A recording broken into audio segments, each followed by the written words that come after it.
Señoras y señores, muy buenas noches con cada uno de ustedes. Bienvenidos nuevamente a este espacio académico. Les damos la cordial bienvenida, por supuesto, como siempre, a nombre del Centro de Innovación y Asistencia Agraria Campo Verde. Para nosotros es un gusto y un placer estar conectado nuevamente con ustedes en este nuevo año que seguramente será exitoso para cada uno de nosotros. Desde ya también augurándole los éxitos profesionales, personales, familiares a cada uno de ustedes. El día de hoy vamos a disertar un tema muy importante como es diseño agronómico e hidráulico en la gestión del sistema de riego tecnificado. Para ello hemos invitado a un ingeniero agrícola, me refiero al ingeniero Alex Bonilla Cerrón. Él es especialista en sistemas de riego, bastante experiencia, con mucha trayectoria en instituciones públicas y privados. Ha venido apoyándonos también el año pasado en el tema hídrico al conmemorar un año más, perdón, por el Día del Agua, y esta vez lo tenemos nuevamente con nosotros y espero que sea de bastante provecho para cada uno de nosotros. Es un tema muy importante ahora que en algunas regiones estamos sufriendo la escasez hídrica a falta de lluvia. Sin embargo, yo quiero aprovechar también este espacio para exhortarles, invocarles a preservar nuestro medio ambiente, toda vez de que de la salud de ello va a depender mucho las estaciones climáticas. Hoy en día el mal comportamiento o digamos algún desbalance dentro del efecto climático, dentro del tema ambiental, del equilibrio ecológico, va a depender mucho también de la contaminación en la que nosotros causamos a diario, ¿no? Entonces, este espacio seguramente nos va a enseñar no solamente a aprender de cómo racionalizar el agua a través del sistema de riego tecnificado, sino también a tomar conciencia de cómo es importante que sin el agua no podemos producir mucho y por lo tanto tenemos que racionalizar y usar tecnologías para darle el aprovechamiento adecuado al agua. Sin más preámbulos, yo quiero darle la cordial bienvenida también al ingeniero ya Alex Bonilla Cerrón, quien está ya en línea con nosotros, y él esta noche va a volcarnos toda su experiencia en este tema. Entonces voy a dejarlo a él con ustedes. Bienvenidos nuevamente a cada uno de ustedes, igualmente a nuestro expositor. Bienvenido, ingeniero Alex Bonilla. El público lo escucha, ingeniero. Muy buenas noches a todos los presentes, profesionales, agricultores, técnicos, relacionados a la agricultura y especialmente al riego. Bueno, es la oportunidad para participar en esta charla, invitado pues por Campo Verde, para poder enriquecer el conocimiento técnico respecto pues al diseño agronómico e hidráulico en la gestión del sistema de riego tecnificado. Esta presentación va a estar basada más en experiencia de sierra, dado de que Huaraz también es netamente sierra. Entonces el objetivo es promover el riego tecnificado en laderas, ¿no? Condiciones que tiene la sierra, en este caso Huaraz. Para esas condiciones es la que vamos a desarrollar este tema. Entonces, los aspersores en funcionamiento para un área de cultivo en condiciones de ladera. El turno que le corresponde justamente está en función al sistema de riego instalado, en función al reservorio y a la red de riego instalado en esa zona, y debido a las condiciones de ladera, condiciones de diferencia de altura, se está generando la presión, ¿no? Entonces, esa presión que genera para generar el chorro de agua, ¿no? Tipo lluvia. Entonces, eso es un poco en resumen lo que es el riego por aspersión y su aplicación, pues, ¿no? en sierra. El agua, pues, es un elemento fundamental para el desarrollo del cultivo, por lo que se requiere un manejo adecuado del agua, tanto en cantidad como en calidad, y que nos permita tener, pues, una humedad del suelo en forma constante, ¿no? Durante el periodo vegetativo, y que atienda, pues, el requerimiento de la planta, ¿no? Entonces, para esto es necesario, pues, conocer ciertos criterios, ¿no? Uno de los primeros criterios es conocer el ciclo de desarrollo del cultivo y, y la sensibilidad al estrés hídrico. El otro criterio es conocer las necesidades hídricas del cultivo. Y el tercero es, bueno, establecer las pautas de aplicación de los aportes de agua de riego. Eh,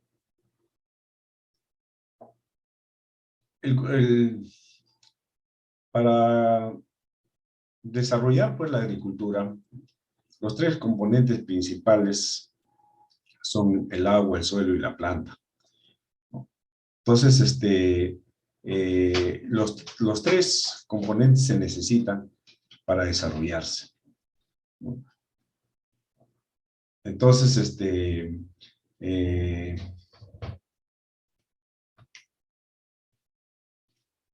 vamos a involucrarnos un poco más con lo que es el conocer, ¿no?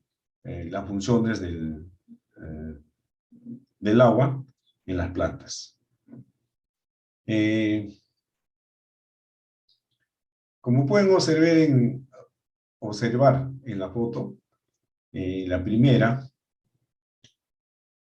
¿no? La que está en la parte superior, pueden observar de que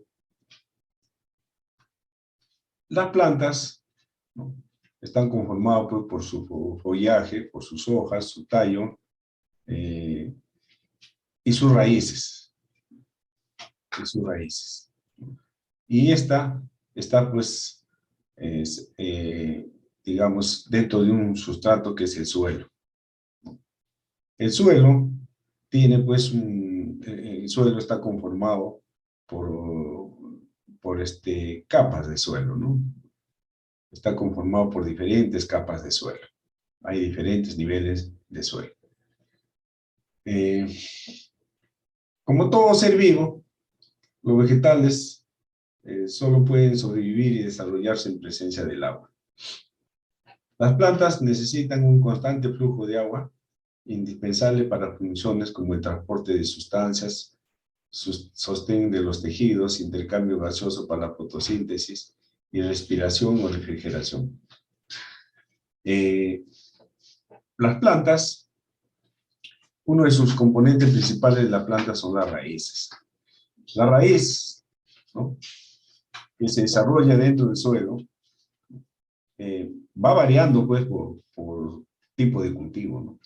Hay cultivos que son de poca profundidad de raíces, ¿no? Hay otros cultivos de profundidad de raíces que son más profundas. Entonces, va variando de esa manera. Entonces, las raíces de las plantas también tienen diferente conformación. Hay, por ejemplo, se puede observar algunas plantas tienen raíces que profundizan, pero también otras que lateralizan, ¿no? Como en este caso, lateralizan para los costados. Entonces, es necesario siempre ver cómo es la conformación de las raíces. Porque de acuerdo a eso, va a haber un área de influencia. Un área de influencia o un área que preferentemente debe estar humedecido para que las plantas puedan absorber el agua. Entonces, de acuerdo a su conformación de raíces también, las raíces a veces su concentración va variando, ¿no? Entonces esto lo puedo explicar acá en esta, por ejemplo, esta lámina, la de abajo, ¿no? La de abajo, pueden observar a cada planta y está su conformación de raíces. Y el suelo, están viendo niveles de suelo. Este es a 1/4 de la profundidad del suelo, digamos, de la profundidad del cultivo. A 1/4, el segundo nivel a 2/4, el tercer nivel a 3/4 y el cuarto nivel al 100%, ¿no? Al 100% de la profundidad del cultivo. Entonces, pueden observar de que en el primer nivel,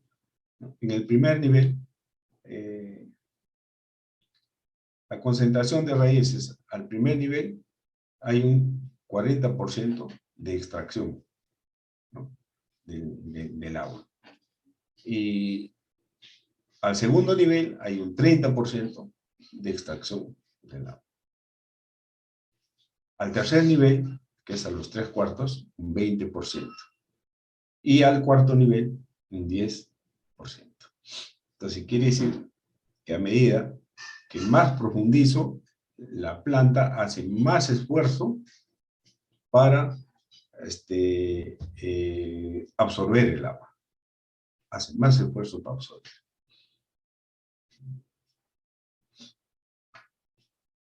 La planta, en esta otra lámina, acá al costado, pueden observar de que la planta, las funciones que hace, aparte ya en desarrollo, cuando está ya desarrollando la planta, se sembró y empezó a germinar, empezó a crecer, pero para eso sus raíces empiezan también a desarrollarse.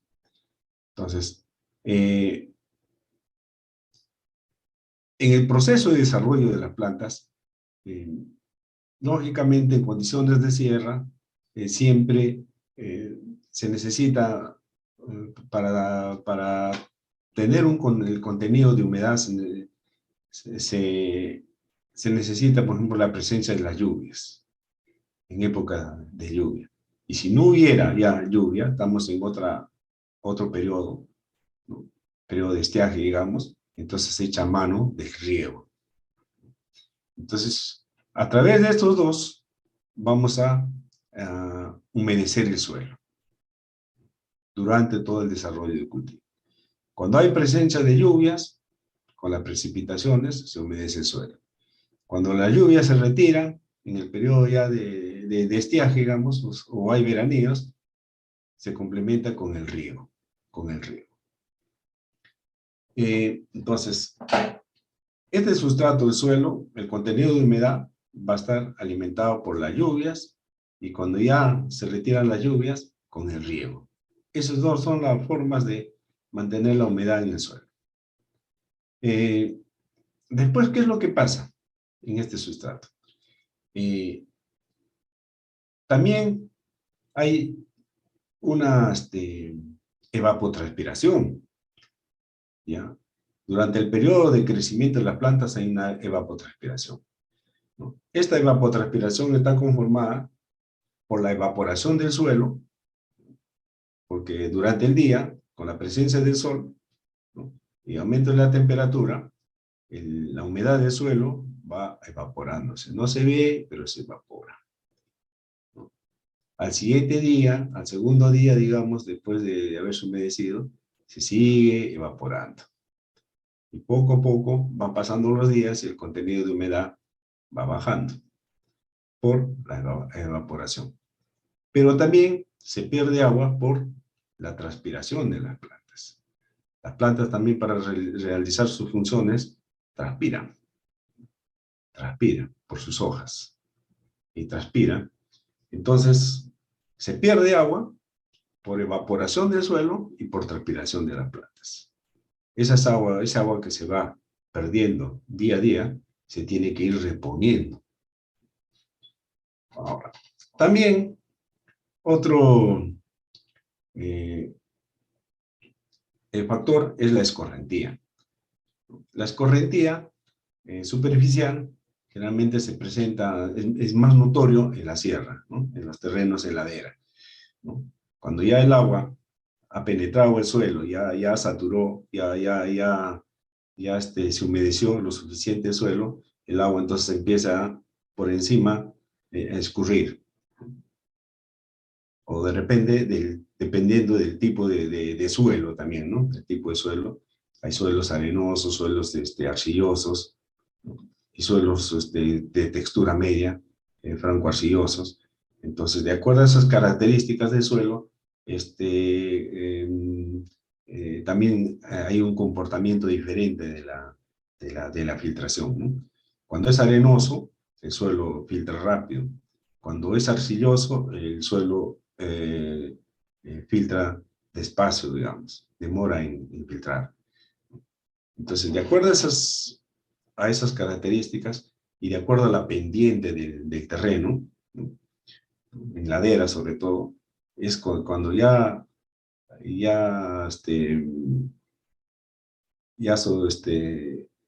se infiltró suficiente el agua, empieza a escurrir por encima, ¿no? Empieza a escurrir.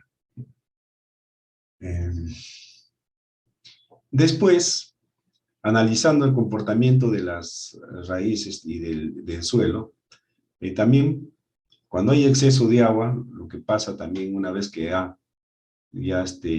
llegó a su capacidad de campo, el suelo, ya se humedeció lo necesario, entonces el exceso de agua que puede existir debido a unas lluvias persistentes, ¿no? Entonces el exceso de agua hace de que ya haya un drenaje interno, una percolación profunda, ¿no? El agua ya saturó el sustrato del suelo, entonces ya empieza a drenar, a percolar profundamente. Entonces, eso es más o menos el comportamiento de la planta. Y de acuerdo a eso, es que nosotros tenemos que analizar, tenemos que tener en consideración el diseño, ¿no? del sistema de riego que se quiere implementar. Eso es en función al comportamiento de las plantas. Ahora, todas estas características de las raíces dependen del tipo de cultivo. Hay cultivos que son pastos de profundidad de raíces poco profundas. Hay otros cultivos, la papa, por ejemplo, profundidad de raíces 50-60 centímetros. Otros cultivos de más profundidad de raíces, tipo maíz, por ejemplo. Entonces, va variando, ¿no? La capacidad de las plantas para extraer agua del suelo. En las plantas, pues, el órgano responsable de la captación del agua es el sistema radicular, ¿no? O sea, las raíces. De sus características morfológicas y distribución a lo largo del perfil del suelo, depende en primera instancia la localización física del agua. En términos energéticos, la extracción de recursos de capas profundas es más costosa que la de capas superficiales.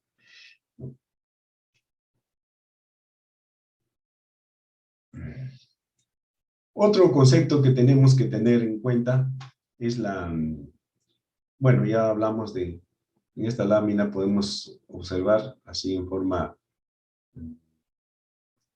más amplia, digamos, la planta y los procesos que se presentan, ¿no? El de infiltración, la precipitación.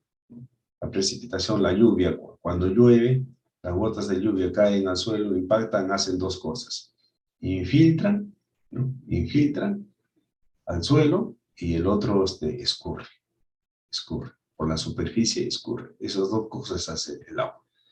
Cuando infiltra, humedece el suelo y después la planta, como respuesta, ¿qué hace? Evapora y transpira las pérdidas de agua que tiene durante los días, ¿no? de desarrollo. Debido a la presencia del sol, de la temperatura durante el día, hay evaporación, hay pérdida de agua por evaporación y por transpiración de la planta.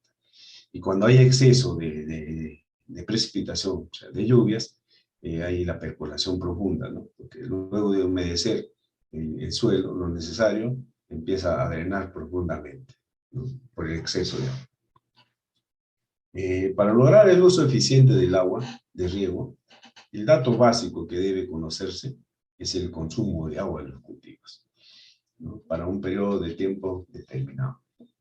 Cada cultivo, como mencionaba, es diferente, tiene diferente demanda de agua, diferente consumo de agua.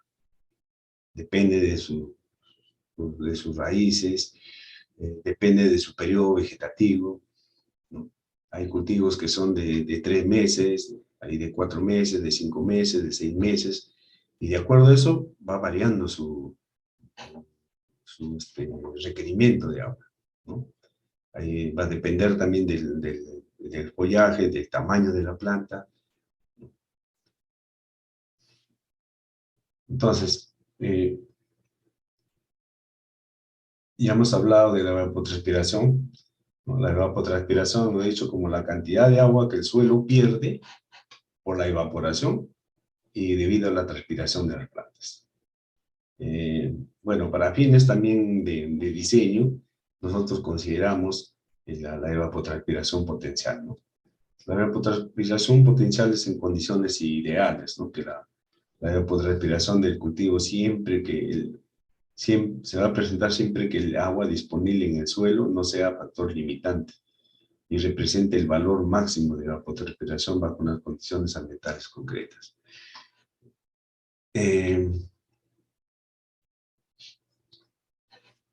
El cultivo, o sea, la planta, como le mencionaba, tiene un periodo vegetativo, ¿no? O sea, nace desde que empiezas a germinarlo hasta que terminas de cosecharlo. Entonces ahí hay un tiempo. En este caso, por ejemplo, en esta gráfica puedes observar el comportamiento el desarrollo de una planta durante su periodo vegetativo, ¿no? Entonces, estamos hablando, por ejemplo, este es un cultivo que tiene 20, 70, 130, 160 días. 50, 80, 140, 170 días. 170 días. Entonces, quiere decir de 5 meses, entre 5 a 6 meses, ¿no? Digo, entre 5 a 6 meses. Pueden observar, por ejemplo, este es un cuadro donde nos permite ver el desarrollo del cultivo durante ese periodo vegetativo, en cuanto al requerimiento de agua y en cuanto al comportamiento, ¿no? Del coeficiente de cultivo, que es el Kc. Ese es un factor de energía, de fuerza que debe tener la planta para absorber el agua del suelo. Y esa energía, ese factor va variando durante el desarrollo del cultivo, ¿no? Por ejemplo, podemos observar acá que este es un cultivo entre 5 a 6 meses, ¿no? El periodo inicial, casi todo cultivo va a tener 4 etapas. El primero, la etapa inicial. El segundo periodo es el desarrollo del cultivo. El tercer periodo, es donde está la floración. La floración, el desarrollo del fruto, y el final el cuarto periodo, el desarrollo del fruto, la maduración y la cosecha, ¿no? Entonces, ahí en esos periodos, los Kcs, por ejemplo, la energía que necesita la planta para absorber el agua del suelo va variando. en la primera etapa inicial de 20 días aproximadamente, se necesita un KC de 0,3, por ejemplo, ¿no? Menor fuerza. En la segunda etapa, ¿no? Tiene un periodo de 50 días, por ejemplo, un KC necesitas un KC de 0,08, por decir, 0,7, 0,8. En la tercera etapa, tienes un KC de 1,15, en este caso.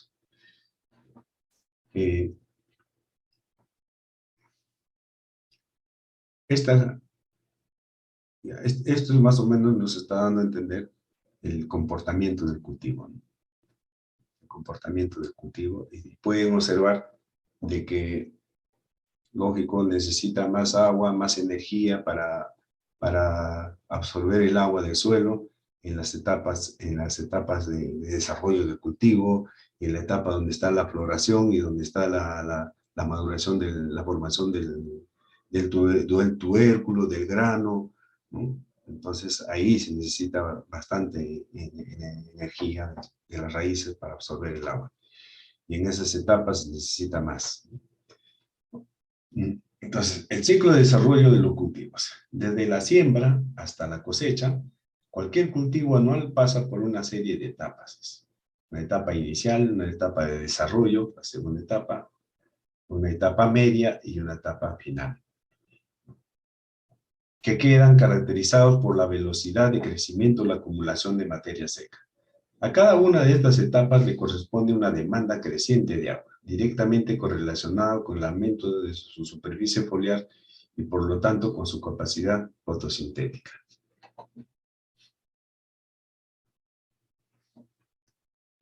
Hablábamos pues de acá, que esta gráfica está en función al KC, que es la energía que necesita la planta, las raíces para absorber el agua, porque el agua es fundamental para el desarrollo de la fotosíntesis, ¿no? La fotosíntesis es como el laboratorio que va a hacer circular el agua y las vitaminas para que y los nutrientes para que la planta desarrolle, ¿no? Desarrolle el tallo, desarrolle las hojas, desarrolle la floración y el fruto.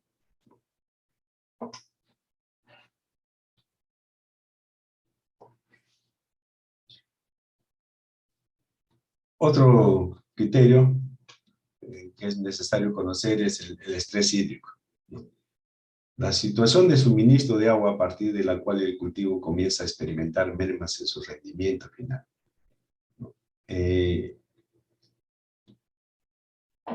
Este estrés hídrico generalmente pues, se presenta, como pueden observar acá en la foto, ¿no? Donde la planta, por falta de agua, se está marchitando sus hojas. Entonces, pero esto ya se ve, este ya empezó antes. Entonces, generalmente, esta situación se presenta pues, cuando el agua no se le da oportunamente a la planta. Nosotros, un factor importante para el riego, por ejemplo, es la frecuencia de riego, ¿no? Estás regándole por lo menos mínimo una vez por semana. Pero si dejas de regar 2 semanas, por decir, 15 días, entonces, o 20 días dejas de regar, entonces, aparentemente la planta todavía está bien, pero ya internamente ya está empezando a sentir los efectos hasta que llegue a marchitarse. Porque la planta es como un ser humano. Nosotros, los seres humanos, a día, tenemos que en el día tomamos nuestro desayuno, almorzamos, cenamos, ¿no? Eso necesitamos para poder vivir y hacer nuestras acciones diarias. Igual las plantas necesitan agua para poder desarrollarse. Entonces, si mínimo una frecuencia de riego, pues mínimo siquiera una vez por semana. Lo ideal sería 2 veces, o cada 3 días, cada 4, cada 5 días. Ya, pero depende de la disponibilidad de agua y todo eso. Entonces, ese es un criterio a tener en cuenta. El estrés hídrico se manifiesta en los cultivos mucho antes de que sean observadas observables a simple vista, ¿no? Como síntomas de carencia de agua, pérdida de turgencia de las hojas, como es este caso, marchitamiento, secado de partes viejas, etc. Después, otro concepto es la saturación. Si superada la capacidad de campo, el agua drenará en pocas horas. La prolongación en el tiempo del suelo saturado es igualmente indeseable al impedir el correcto funcionamiento del sistema radicular. Lógico que la saturación también es un caso extremo, donde de repente le estamos regando continuamente al agua, lo estamos saturando de agua. El contenido de humedad es en exceso le estamos dando. Entonces eso generalmente lo que va a pasar primero es de que haya pudrición de raíces. O al exceso de humedad también ¿cómo se llama? Te genere condiciones de, aparte de pudrición de las raíces, te llama algunas plagas, gusanos, ¿no? Que le gusta la humedad y entonces no es conveniente. Eh, Otro concepto es lo óptimo, ¿no? El contenido de humedad del suelo se sitúa entre el 75% de agua útil y la capacidad de campo. Las plantas extraen agua con un mínimo gasto energético. Se puede observar en este cuadro de abajo, de humedad del suelo, pueden observar el primer nivel, saturación, el segundo nivel, óptimo, el tercer nivel, de ligero estrés, y el cuarto nivel de estrés severo. Entonces, eso se refiere más que todo al contenido de humedad, a los niveles de contenido de humedad, ¿no? En saturación, en lo óptimo tenemos una capacidad de campo. En lo óptimo hay una capacidad de campo, todo este nivel de color verde, ¿no? Es una cantidad de campos, la humedad necesaria para que las raíces puedan desarrollarse en forma normal, todas sus funciones y todos sus desarrollarse bien. El ligero estrés entre capacidad de campo, tenemos también la otro nivel, el 75% de agua útil. Ligero estrés. Bueno, en este nivel, lógicamente que el contenido de humedad va reduciéndose. En la planta, la raíz hace más esfuerzo para absorber el agua, ¿no? Porque va escaseando. Entonces quiere decir de que en este ligero estrés, muy posible que ya estemos ya de repente en el sexto día, séptimo día, 8 días, o octavo día, de repente durante esa semana ha estado bastante soleando, ¿no? Y no lo hemos regado, ha estado soleando, y al solearse se evapora más, transpira más la planta, entonces el suelo ya hay necesidad de reponerle el agua, de regar, ¿no? Entonces, el ligero estrés ya está escaseando, ¿no? La planta hace más esfuerzo en las raíces para poder buscar agua. El estrés severo con 50% de agua útil. Y en la etapa final tenemos el punto de marchitez, ¿no? Es cuando ya le estamos regando después de varios, de repente 15 días, 20 días, ¿no? Entonces, en estos casos es lo que se presenta eso. Como dice acá, ligero estrés, el contenido de humedad del suelo se sitúa entre el 50 y 75% de agua útil. El estrés, ¿no? Se presenta, el contenido de humedad se sitúa por debajo del 50% de agua útil. Las plantas ponen en marcha los mecanismos que les permiten reducir el consumo de agua. En momentos críticos de disponibilidad de agua en el ciclo de los cultivos. De riego deficitario o controlado, ¿no? La respuesta directa de cualquier cultivo a la falta de agua puede ser una disminución de su rendimiento o incluso una peor calidad de la cosecha.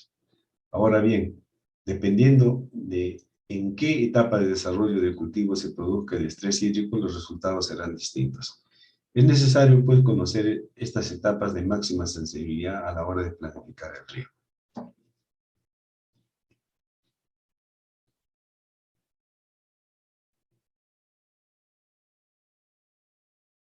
Pueden observar en esta foto, de la del medio, la planta en el sustrato del suelo, sus raíces, y a su tallo, sus ramas y las hojas, ¿no? Pueden observar acá que la raíz, bueno, a través de la raíz hemos dicho que el agua también, ¿no?, absorbe sustancias minerales. El agua también, bueno, proporciona sustancias minerales. Aquí en las hojas ya se desarrolla el proceso de la fotosíntesis, en las hojas y en los tallos.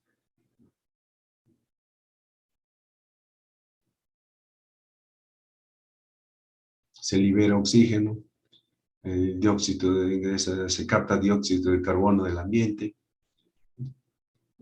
Entonces es un poco el comportamiento de la planta durante el día, digamos. Otros conceptos previos necesarios es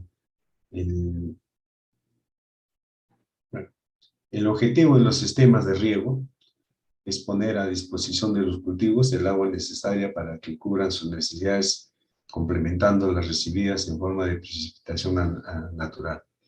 Es como le mencionaba antes, de que cuando hay, en el periodo de lluvia, ¿no?, en esta época sobre todo, ¿no?, a partir de meses de enero, febrero, marzo, a mediados de abril, en la sierra generalmente se riega en secano, digamos, bajo lluvia, ¿no? Entonces, no se utiliza el riego, ¿no?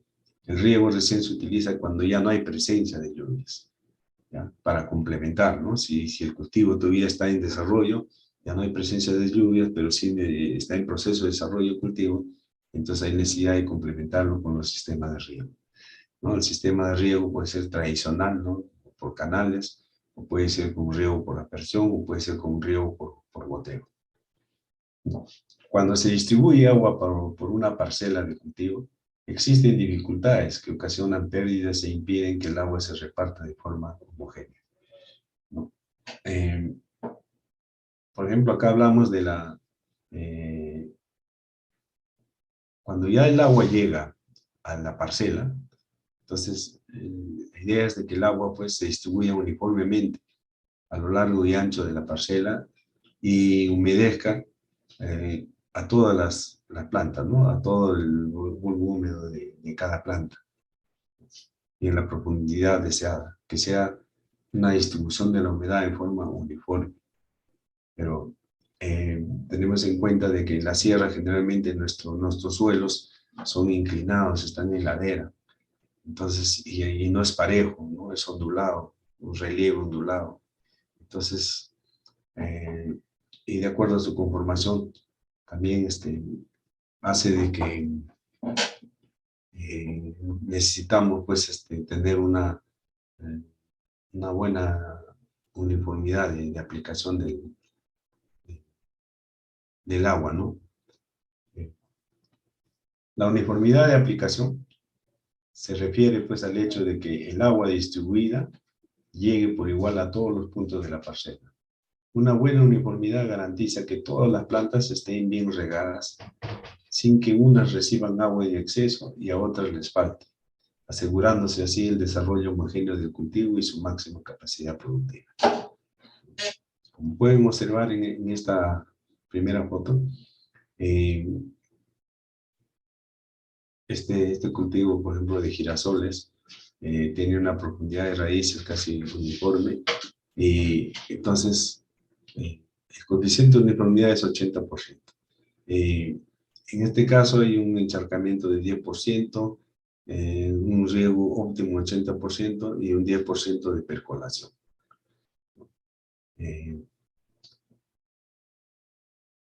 Este es el coeficiente de uniformidad, porque siempre en la aplicación también hay pérdidas de agua.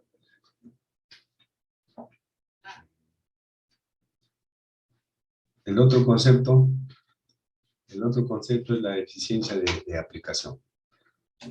Entonces, la eficiencia de aplicación, como pueden observar acá en esta lámina, segunda lámina, pueden observar que acá está el cultivo, y está en la parcela, digamos, y todo este este tubo de color celeste nos indica, o canal también puede ser de color celeste, desde el punto A hasta el punto B, nos indica pues todo el recorrido, ¿no? del agua, todo el recorrido del agua, eh, desde que se capta, ¿no?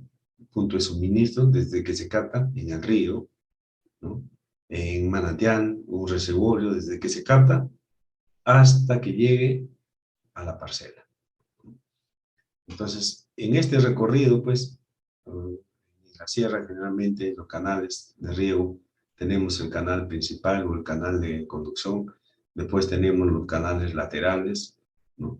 Los laterales, que distribuyen el agua ya para los sectores, y después de los sectores ingresamos a la parcela recién, ¿no?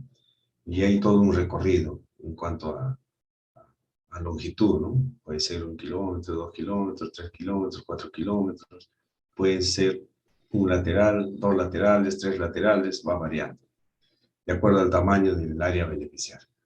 Y entonces el agua, de acuerdo a eso, hace todo un recorrido para llegar hasta la planta. En ese recorrido se hace pues el transporte del agua desde el punto A hasta el punto B, de la captación hasta llegar a la parcela. En ese recorrido hay una evaporación también. El agua también durante el día, en el recorrido que hace también se evapora, que es mínimo pues se evapora. Escorrentía también escurre. A veces hay filtraciones también, ¿no? Que se puede estar el agua perdiéndose al conducirse por el conducto, por el canal de riego, la acequia o por el tubo también, de repente alguna fisura por ahí que está filtrando. También hay escorrentía. También hay por percolación. Por percolación también se pierde. Escorrentía generalmente ya en la parcela, ¿no? Cuando lo regamos por gravedad, el agua tiene que llegar por la superficie, ¿no? Una parte profundiza hasta que el agua ya se satura y después lo demás empieza a escurrir, ¿no? Después percolación también, se pierde ese agua por percolación cuando ya está saturado el suelo, entonces empieza a drenar profundamente, ¿no? Ahí también se pierde agua por percolación profunda. Entonces, la eficiencia de aplicación es la medición, ¿no? Dice, del volumen total de agua que se traslada para riego desde la captación, no todo va a ser aprovechado por las plantas, sino que por diversas causas, parte del agua no llegará a su destino. La relación entre estas dos cantidades de agua, captación y la que realmente aprovechan las aguas, las plantas, que aprovechan las plantas, es lo que se denomina eficiencia de aplicación. Entonces se expresa mediante un porcentaje, una eficiencia del 75% indica que del total del agua conducida, solo el 75% la tomarán las plantas y el 25% restante se pierde en el trayecto. Cuando hablamos pues, de eficiencia, por ejemplo, cuando hablamos de eficiencia, eficiencia por gravedad, por riego superficial, ¿no? La eficiencia de conducción, la eficiencia hasta el final, digamos, es por lo menos 30-40%. Cuando hablamos de riego por aspersión, estamos hablando de su eficiencia de 70%, 65-70%. Cuando hablamos de riego por goteo, ahí estamos hablando de 90-95% de eficiencia. Entonces,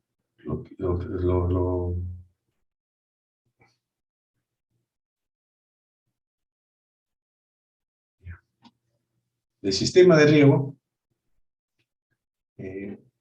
ya estamos entrando ya lo que es la aplicación del riego. Entonces acá en esta gráfica de acá podemos observar, un poco así sintetizado, cómo es el comportamiento del agua, ¿no? Desde que traen desde la captación, ¿no? Este es un canal, digamos, revestido, ¿no? Desde la captación viene el canal principal y de ahí empieza a derivarse, ¿no? Lo deriva a un canal lateral, ahí va un canal lateral. Y del canal lateral, ¿ya? Para que entre a cada parcela, entra por surcos, ¿ves? Esta es una parcela por surcos. Entonces, en cada etapa hay pérdidas de agua, ¿no? Tanto en la etapa de conducción, en la etapa de distribución, ¿no? Y como en la etapa de aplicación. Entonces, la energía, dice, riego por gravedad, la energía que distribuye el agua por la parcela es la derivada de su propio peso. Al circular libremente por el terreno a favor de pendiente, con este método de riego se suele mojar la totalidad del terreno y requiere el reparto del agua mediante modificaciones físicas del terreno como surcos, melgas, para controlar su distribución. Eso es en cuanto al riego por gravedad. En cuanto al riego por aspersión, es la segunda lámina. El riego por aspersión, el agua es conducida a presión. Al llegar a los emisores, o sea, a los aspersores, que son estos, produce gotas que mojan todo el terreno de forma similar a como lo haría la lluvia. La combinación entre tipo de boquillas y presión es lo que determina el tamaño de las gotas. No son deseables las gotas demasiado grandes ni demasiado pequeñas. Las grandes tienden a compactar el terreno o producir daños en las hojas, mientras que las pequeñas ocasionan una mala uniformidad y eficiencia, al ser muy sensibles al viento y vaporizarse con rapidez. Eso es con respecto al riego por aspersión. Acá ya estamos en la aplicación del riego. Aquí, en la primera lámina, es la aplicación de riego por gravedad, ¿no? Por surcos. Aquí en la segunda lámina es la aplicación de riego por aspersión. Y aquí en la tercera lámina es la aplicación de riego por goteros. Entonces, esto ya pasó desde que se captó el agua desde la boca toma, se trajo por el canal principal, los laterales, hasta llegar a la parcela, ¿no? Ahí entra ya la etapa de aplicación. En lo que es riego localizado, riego por goteo, el objetivo pues es realizar pequeñas aportaciones de agua de manera continua y frecuente en un lugar próximo a la planta. El agua a baja presión llega mediante tuberías hasta las plantas. En el riego por goteo, el agua se distribuye por tuberías de polietileno a baja presión, en las que a intervalos regulares están colocadas los emisores denominados goteros, responsables de regular la salida del agua. Existen goteros tipo vortes, helicoidales, de laberinto y autocompensantes, ¿no? Entonces, estos son los, en este caso pueden observar, esta es una línea, esta es una línea portagoteros, digamos, portalaterales. Acá están los laterales. Están saliendo para este lado, para el lado derecho, y salen también para el lado izquierdo. Entonces, los laterales están a cierta distancia también entre el lateral, y en cada lateral está a cierta distancia los goteros por planta, ¿no? De acuerdo al tipo de cultivo. Si es frutal.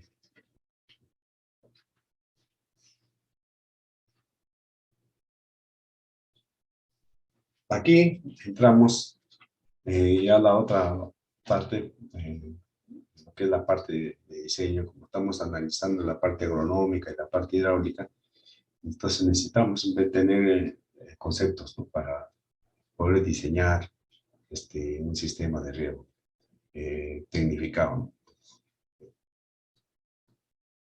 Entonces, para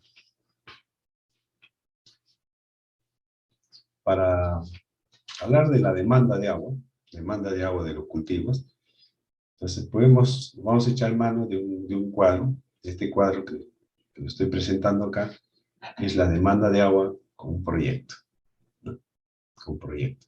Entonces, la demanda de agua de los cultivos se calcula en función a datos calculados de evapotranspiración potencial, del KCE ponderado de cultivos, de la precipitación efectiva, de la eficiencia de aplicación, y el número de días del mes, obteniéndose el requerimiento de agua mensual, tanto para las condiciones con proyectos como sin proyecto.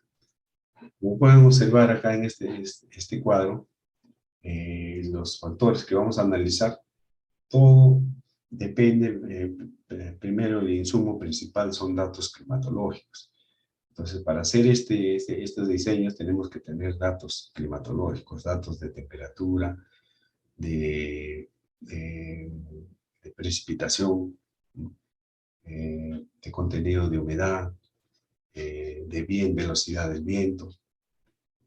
Entonces, son datos de temperatura que necesitamos, ¿no? Para calcular la evapotranspiración.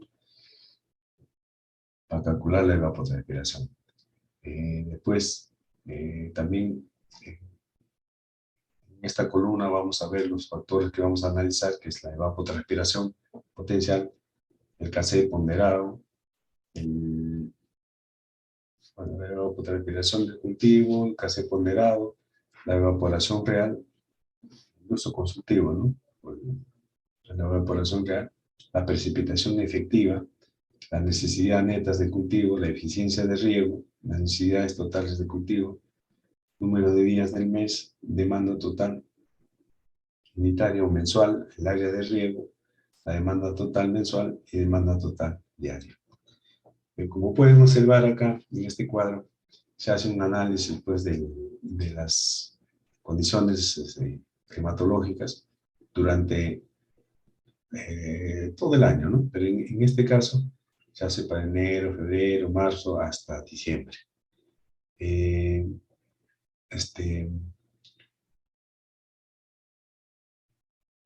Dependiendo del cultivo, por ejemplo, se hace esta demanda de agua, se hace el cálculo de la demanda de agua en condiciones de sierra, cuando hay presencia de lluvia, por ejemplo, en diciembre, enero, febrero, a veces la demanda de agua está atendida por las lluvias, ¿no?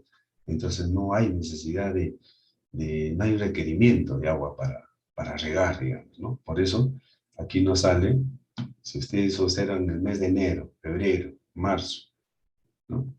Abril, ¿no? Nos sale 0, 0, 0, nos salen las necesidades netas de cultivo. ¿Por qué? Porque la precipitación, ¿no? La precipitación en esos meses, por ejemplo en enero, ha sido 3.93 milímetros por día, ¿no? Y el uso, la necesidad, el uso consultivo es 3.45. Entonces, es suficiente el agua. Se pasa todavía 3.93, es mayor que 3.45. ¿No? Entonces, acá no hay necesidad de riego en este mes de enero, en este mes de febrero, en este mes de marzo, en este mes de abril, en este mes de mayo, no hay necesidad de riego. Para el mes de mayo, dice, de repente tengo una precipitación efectiva de 1.94, pero mi requerimiento es 1.93, casi está casi igual. Entonces, 0, 0. En cambio, en el mes de junio, esa es mi necesidad de cultivo, es 1.53. Y mi precipitación, ya no hay precipitación, ya es baja. Entonces acá sí necesito regar. Acá sí necesito regar. Mi precipitación activa es 0.39 y mi necesidad es 1.92. Menos 0.39 es 1.53. Esto es lo que tengo que reponer. Aquí también en julio, también durante este mes, tengo que reponer esta cantidad de agua. Así sucesivamente. Entonces, por eso que en estos meses de junio, julio, agosto, septiembre, octubre, se necesita echar mano del riego, ¿no? De los sistemas de riego para regar, para reponer agua, ¿no? Porque no hay lluvia. La eficiencia de riego, ¿no? En este caso con riego con proyecto, con riego tecnificado, es 75%, dato que se asume. De acuerdo a esto, ya se calcula el área de riego. Bueno, esto es para un proyecto que tenía 146 hectáreas, digamos. Entonces, la demanda total mensual, por ejemplo, acá para el mes de junio, es de 89.83 metros cúbicos por mes. 89.831 metros cúbicos por mes. La demanda total diaria, o sea, por día, es 2.994.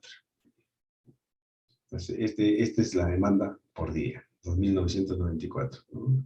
Casi 3.000 metros cúbicos diario de agua que se necesita, ¿no? En este mes de julio. En el mes de julio, 2.900, casi también 3.000. En el mes de septiembre, 3.000, casi 3.500. En el mes de octubre, casi 3.500 también. Metros cúbicos de agua por día que se necesita para...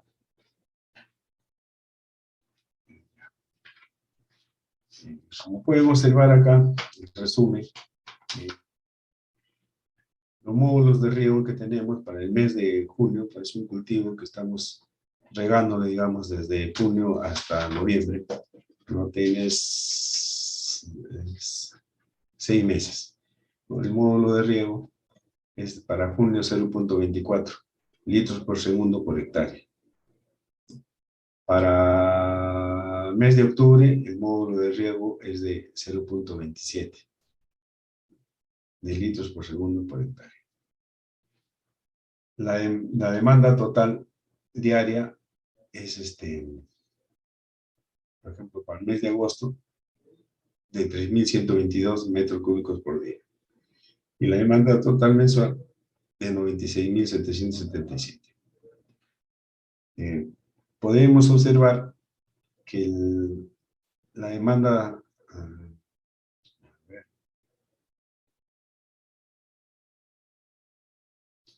la demanda total máxima se presenta en el mes de septiembre, 3.468. Es la máxima que se presenta. Y la demanda total mensual es de 104.044.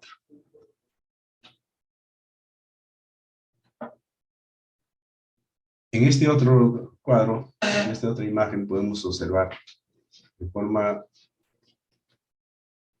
gráfica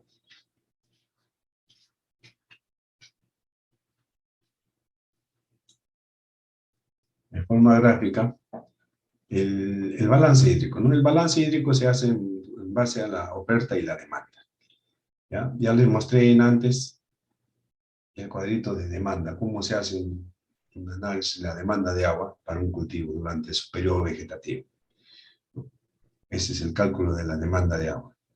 ¿Ya? Pero para hacer el balance hídrico, se hace una comparación entre la demanda y la oferta de agua. Para este caso, la oferta de agua, el caudal autorizado de la fuente es de 100 litros, por decir. Caudal continuo de 42.86 litros por segundo. Esa es la oferta. Y la demanda, en este caso vamos a verlo, es un análisis de balance hídrico sin proyecto y balance hídrico con proyecto. Cuando se habla sin proyecto, siempre se hace ese cálculo porque, o sea, es el balance hídrico sin riego, ¿no? Sin el proyecto, ¿no? Sin riego. Entonces, acá, por ejemplo, lo que ven la línea azul, la línea azul es demanda hídrica y la línea roja es la oferta hídrica. Es la oferta hídrica. Entonces, ¿qué quiere decir? De que sin proyecto, si no hay proyecto, en la sierra, en determinada zona se está desarrollando un cultivo y para ese cultivo, que empieza en el mes de mayo y termina en diciembre, digamos, de 6 meses, su demanda de agua, ¿no? Es de toda esta línea azul, ¿no? Durante estos 6 meses, de mayo a diciembre, es toda esta línea azul, ¿no? Es su demanda de agua. Y su oferta, que es la roja, es esta. Entonces te das cuenta que la oferta solamente llega a los 100.000, a los 100.000 metros cúbicos por mes. La oferta llega a este nivel, ¿no? A esta línea de los 100.000. En cambio, la demanda llega hasta la línea de 250.000. O sea, toda esta franja de acá no se puede atender. No se puede atender. Entonces, esta agua de acá, esta disponibilidad de agua solamente me alcanza de aquí para abajo, para atender esto. Entonces, así gráficamente es lo que puede observarse, ¿no? Balance hídrico sin proyecto. Y un balance hídrico con proyecto es cuando intervengo yo a esta zona con un proyecto de riego tecnificado, ¿no?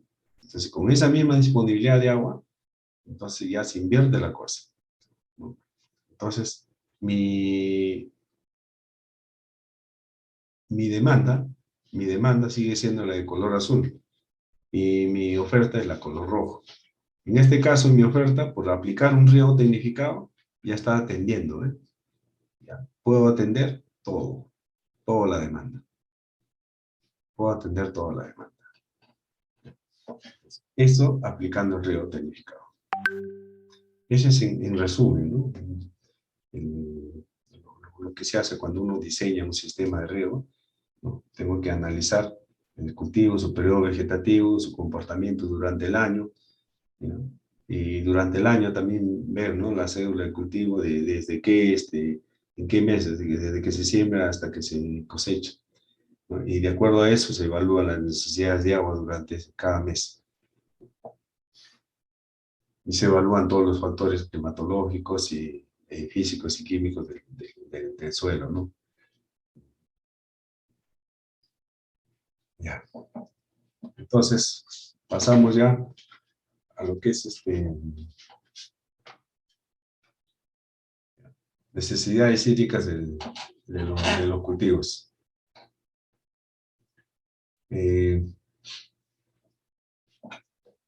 Para calcular las necesidades hídricas de los cultivos, bueno, hay que determinar la dosis y frecuencia de riego, ¿no? Entonces, para eso, para el cálculo de la dosis de riego y del tiempo de riego y la frecuencia, se utiliza parámetros de diseño y datos del emisor, tal como se indica en el cuadro junto. Con los datos calculados se escoge el tipo de aspersor y se elabora la programación de los turnos de riego por día y para la frecuencia de riego. Entonces, esos datos para hacer un cálculo de la determinación de la dosis y la frecuencia de riego, tengo que hacer todos unos cálculos, hay unas fórmulas que me permiten hacer, pero hay datos básicos que tengo que ingresar, ¿no? Hay datos climáticos, hay datos que ya calculé, por ejemplo, la evapotranspiración, ¿no? Son datos que he calculado en el momento del balance hídrico, en la demanda de agua. Hay datos que ya he calculado que me van a servir, ¿no? Para poder desarrollar este otro cálculo, ¿no? En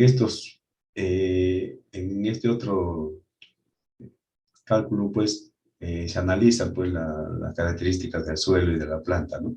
Entonces, pues, y características por ejemplo, en este caso, la evapotranspiración ya lo tengo calculado, es 2,8, es un dato. La precipitación efectiva también lo tengo calculado, es 1,03. La humedad relativa también lo tengo 79%. Velocidad del viento también es un dato climatológico.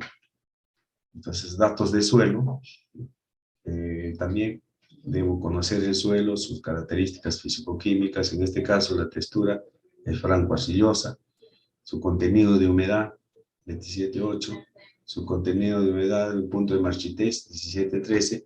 Estos datos también lo voy conociendo a través de tablas.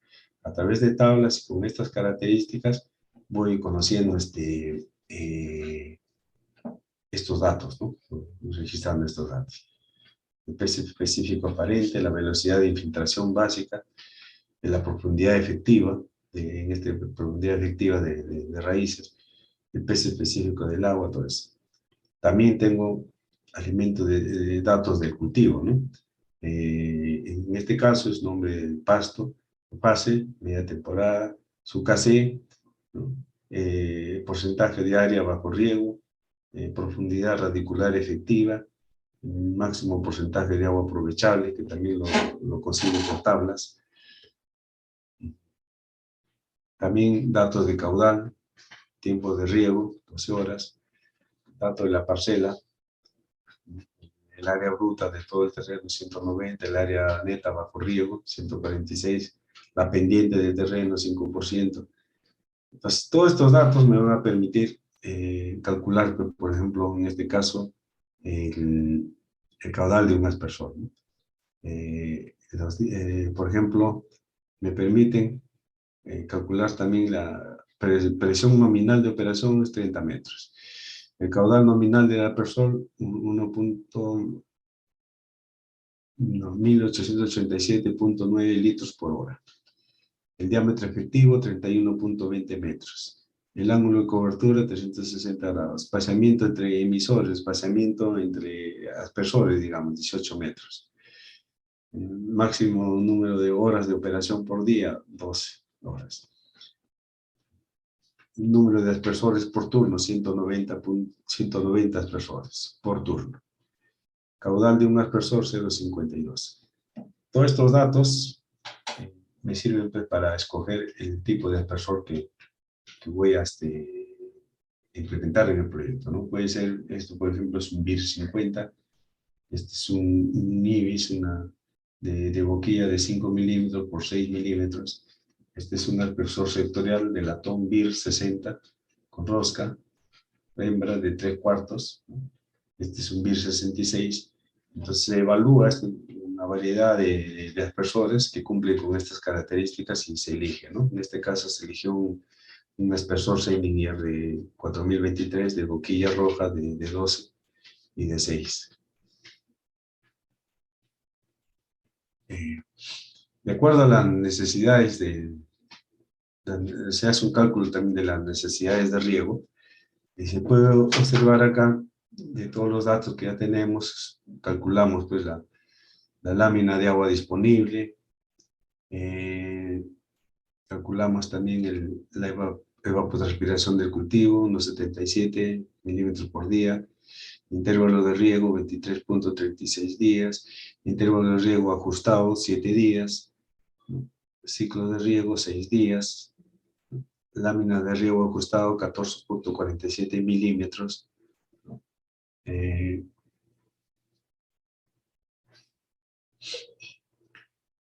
porcentaje de agua aprovechable 17.48%, lámina bruta 19.29%. Los datos que me proporcionan son la dosis de riego bruta por área, 192.88 metros cúbicos por hectárea, las horas de riego por día, 12 horas por día, horas de riego por turno, 3.3 horas por turno,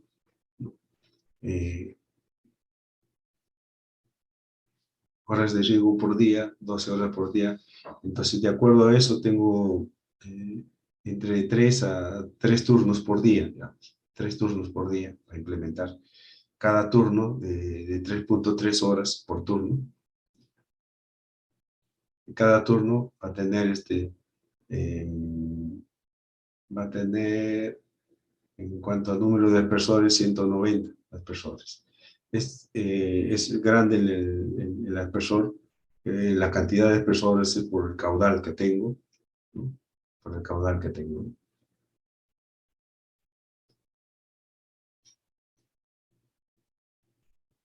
Ya. Aquí podemos observar, este es un sistema de riego. Una vez ya calculado, ya tenemos calculado acá todo lo que es la parte agronómica y la parte agronómica. Tenemos que calcular, para calcular la parte hidráulica, en cuanto a las tuberías, tipo de tubos, ¿no? Tipo de accesorios que va a conducir ese agua, ese caudal. Primero se tiene que conocer pues, un esquema, un plano topográfico, ¿no? Del sistema de riego. Entonces, este es digamos, un esquema del sistema de riego en sierra que se utiliza. Entonces, para eso, uno tiene que tener, ¿no? Como un esquema de riego, adecuarlo al plano topográfico real, ¿no? De la zona donde se está interviniendo, con estos siguientes criterios, ¿no? Un esquema de riego tecnificado considera primero la fuente de agua, que es el canal de riego, o puede ser un riachuelo, puede ser un manantial. Después de eso, todo esto va a ser entubado, desde que se capta el agua se entuba. Tenemos un canal de aducción que va hacia el desarenador. Antes de esto, para un sistema de riego, hay dos criterios fundamentales, ¿no? primero es calidad de agua y el otro es presión. Esos dos conceptos se tienen que manejar en toda la red de riego. Presión y calidad de agua. Presión, ¿por qué? Porque este esquema de riego que ustedes ven es en ladera. Entonces acá hay diferencias de altura en toda esta red. Hay diferencias de altura, la topografía es adecuada para generar diferencias de altura y generar presión. Pero también esa presión se tiene que controlar, porque a veces hay presiones muy fuertes de 30 metros para arriba, 35, 40 metros, ¿no? de presión, que son presiones que me puedan originar problemas, ¿no? Se pueden romper los accesorios, puede volar los aspersores por mucha presión, ¿no? Entonces, pueden volar los accesorios. Entonces, eso hay que controlarlo. Entonces, eso hay que controlarlo. No porque la ladera me da la presión, hay diferencia de altura, hay que controlarlo. Entonces, ese es un criterio de presión. El segundo criterio es de calidad de agua, ¿no? Como estamos trabajando con riego tecnificado, en la aplicación del agua, la aplicación del riego, mejor dicho, la aplicación del riego va a ser con riego por aspersión o riego por goteo. Los emisores son, en este caso, aspersores. Y los aspersores están conformados por orificios pequeños. Y por orificios pequeños, entonces tiene que ser agua de buena calidad, que no tenga partículas, que no esté conduciendo partículas finas, de arenas, de arcillas, no tiene que estar conduciendo material vegetativo, ¿no? Algas, ¿no? Porque todo eso, la conducción de todos esos materiales va a hacer de que obstruya los orificios del emisor, ¿no? Del aspersor o del gotero. Entonces, ya no va a haber la presión adecuada, ¿no? Entonces, es importante por eso dos, presión y calidad de agua. Entonces, bajo esos criterios, empezamos a desarrollar nuestro sistema de riego, ¿no? Todo va a ser entubado desde la captación, un canal de aducción que me va a llevar el agua desde la captación hasta un desalenador. Es una primera estructura que me va a ayudar a mejorar la calidad de agua, desarenador. De desarenador, como su propio nombre lo dice, es una poza que me va a ayudar a retener los sedimentos. De ahí continúa el agua ingresando al reservorio. En el reservorio generalmente es un componente importante porque me almacena me va a almacenar el agua, es un reservorio nocturno, me va a almacenar el agua de acuerdo a la disponibilidad de agua, al caudal autorizado, se calcula el tamaño del reservorio. Como son reservorios nocturnos, se calculan para 12 horas, desde 6 de la tarde a 6 de la mañana, 12 horas, que se va a almacenar el agua. Y de acuerdo al caudal, ¿no? Al caudal autorizado, se calcula el tamaño del reservorio. Son generalmente reservorios de tierra compactada, ¿no? Son reservorios que se conforman bien con maquinaria o manualmente de acuerdo al tamaño del reservorio. Realmente son con maquinaria, ¿no? Son reservorios de 200, 300, 400, 500 metros cúbicos.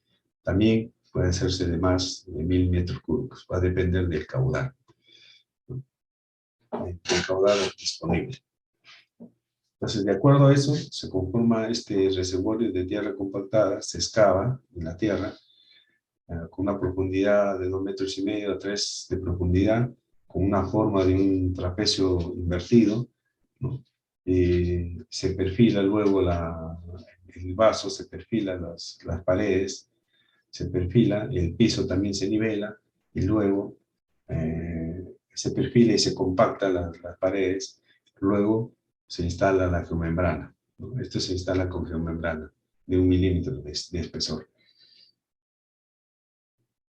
Este reservorio va a tener dos funciones: almacenar agua y ser como una cámara de carga también, ¿no? Una cámara de carga. Como parte principal del reservorio tiene su tubería de salida, su válvula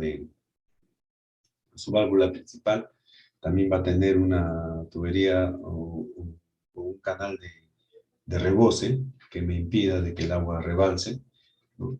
El rebose también va a tener una válvula de limpia para limpiar el sedimento, una tubería que va instalada a nivel, que sale a nivel del piso, del reservorio, ¿no? Para cuando se haga de mantenimiento, se haga de limpieza, se limpie todo el sedimento, ¿no? Esta es la válvula principal. Entonces, del reservorio ya de ahí sale la línea principal, la tubería principal que va a lo largo de la de la pendiente predominante del área beneficiaria. Si todo este es el área beneficiaria, hay una pendiente predominante que por ahí se va a instalar la red principal. Una pendiente predominante y también es una ruta intermedia, ¿no? Que beneficia a todo el sector. Esta línea principal o la línea de conducción o tubería matriz sale desde el reservorio. En su recorrido instalaremos una caseta de filtrado. Una caseta de filtrado, como podemos observar acá, la caseta de filtrado, en que está conformado por filtros para retener sedimentos, para retener arenas, para retener algas, ¿no? Porque eso es porque si dejamos pasar estos sedimentos, va a obstruir y no vamos a obtener una uniformidad en el riego. Va a ir bajando la presión cuando se está regando.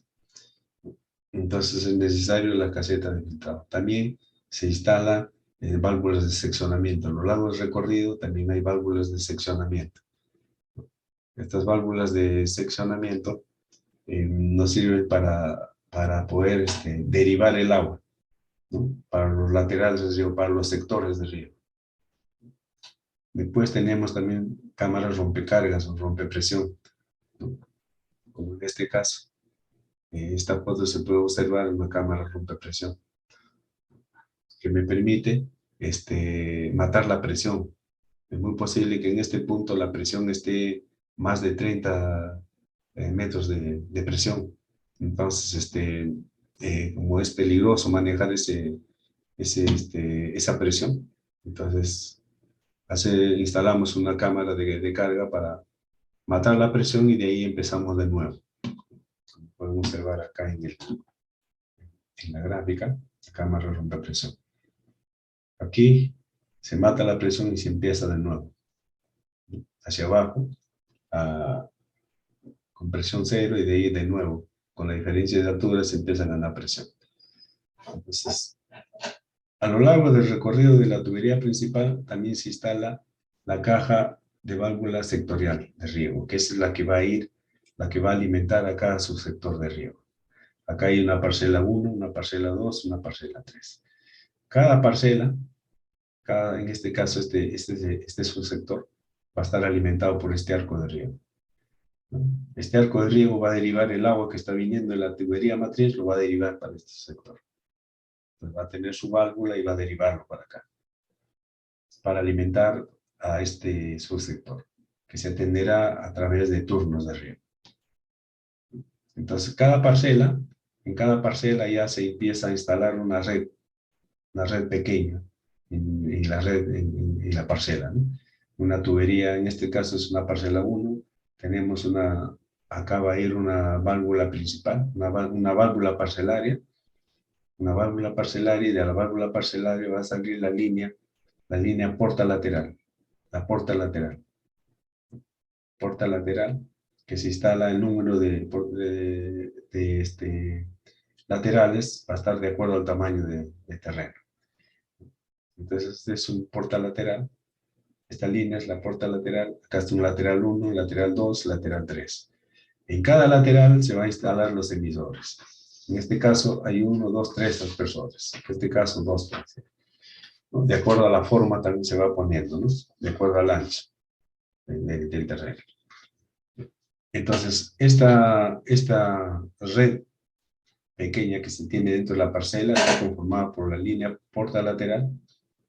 Acá va a haber una válvula de purga, la línea lateral desde riego, los emisores, que son en este caso los aspersores que están conformados por su elevador, ¿no? Una T y un elevador, y después los aspersores, ¿no? Y entonces este mismo esquema se repite en cada parcela. Entonces, esto es más o menos la forma como se va a conformar un sistema de riego. Aquí en las vistas pueden observar, por ejemplo, un canal de aducción, que es esto de acá, un desarenador, que está el desarenador. Aquí pueden observar también un desarenador, acá está el reservorio, acá está el reservorio. Y pues acá pueden observar la caja de válvulas, la caja de válvulas principal. La caseta de filtrado, acá está la caseta de filtrado, están los filtros, ¿no? Y los filtros se puede observar que tienen una válvula de aire y tienen también sus manómetros.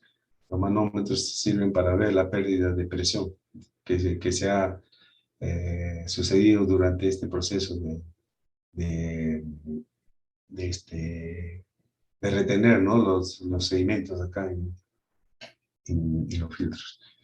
Después tenemos acá otra vista de la tubería principal, ¿no? Una vista donde la instalación, ¿no? Está una cámara rompepresión, está una tubería principal y su distribución a los laterales de riego, ¿eh? Un tubo de menor diámetro. Acá es una cámara rompepresión que está instalado a lo largo de la red de la tubería principal. Entonces, este es un sistema con un sistema de boya.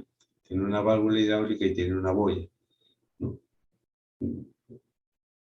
Esta es una válvula de aire en el recorrido de la tubería principal también, porque hemos dicho que a lo largo del recorrido de la tubería principal, esto no es todo el suelo parejo, va variando de acuerdo, el suelo es ondulado, la ladera es variable y ondulado, entonces de acuerdo a eso se va instalando la tubería principal. Entonces, hay puntos donde es necesario poner las válvulas de aire para expulsar el aire, ¿no? Las burbujas de aire para que no les quite presión, ¿no? En esta otra foto podemos ver los arcos de riego, que son estos arcos de riego, que son para sus sectores de riego. Esta de acá, esta foto nos permite ver una línea portalateral. Un portalateral, ¿qué es esto? Este es el portalateral ya en la parcela y este es el lateral de riego. El lateral de riego. Aquí está en esta foto, es la válvula parcelaria, que es esta válvula parcelaria. Tenemos las válvulas, los PRVs, unas válvulas hidráulicas también que regulan la presión, porque en las partes bajas generalmente siempre hay mucha presión. Entonces, a veces hay necesidad de instalar todas estas válvulas reguladoras de presión, porque le van a permitir regular la presión. Bajar de repente, de acuerdo al manómetro, sigue teniendo presiones altas de 3, por decir. Entonces yo necesito bajarlo a 2,5 o a 2,2, por decir. Entonces con estas válvulas reguladoras de presión lo bajo, ¿no? Porque mi presión de trabajo va a ser entre 2, 2,2, por decir. Esta es mi válvula de purga, ¿no? De mi válvula de purga que está al final de la tubería portalateral. Y esto es ya la aplicación del riego con los aspersores.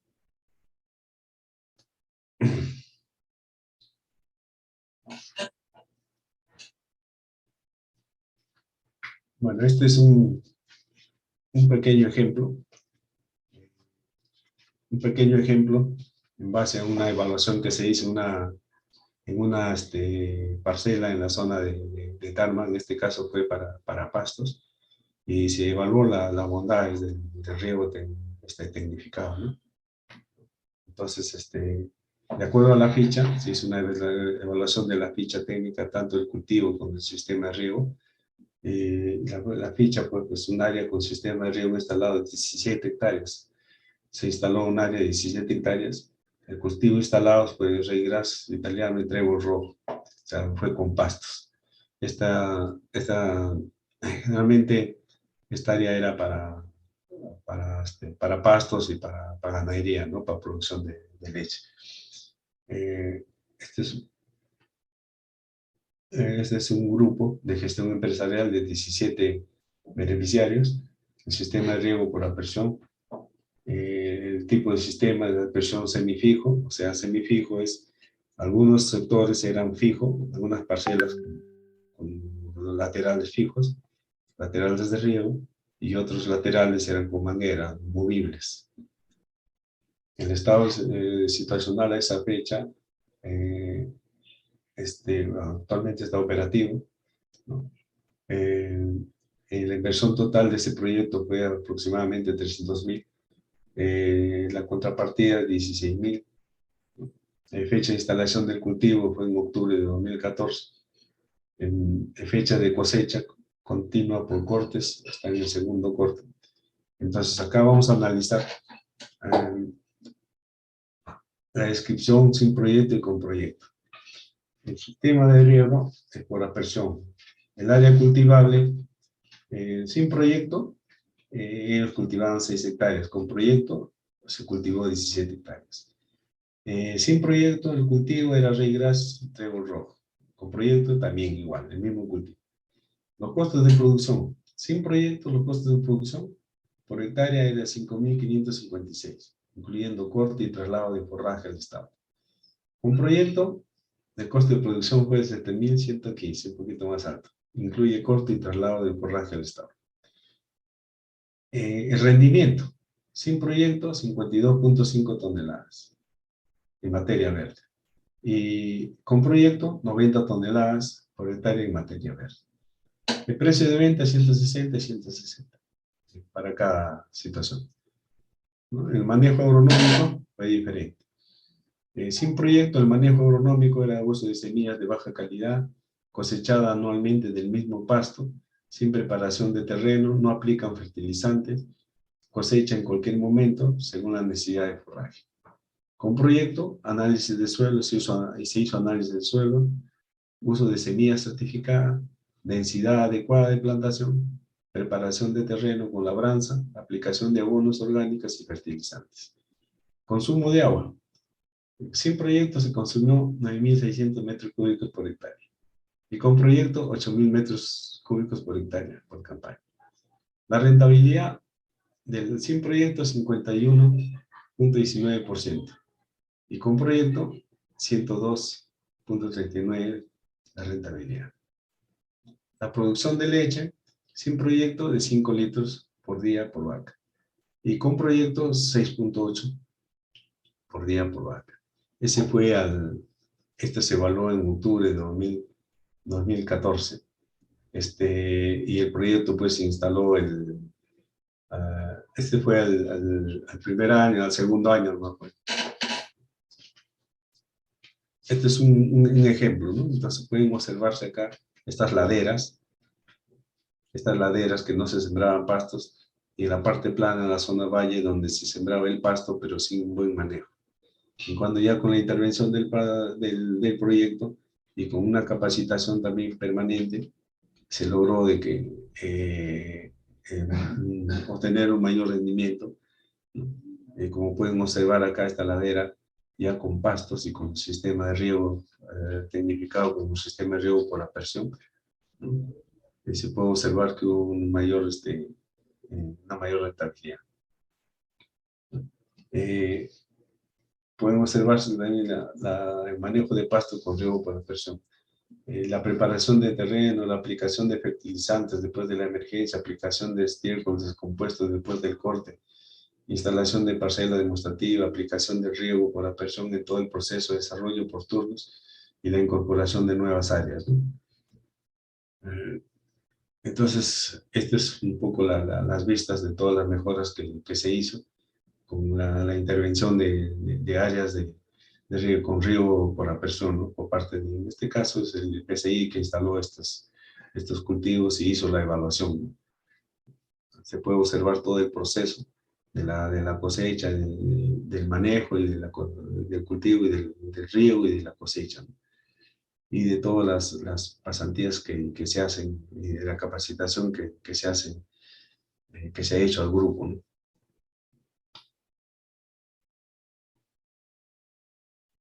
A ver.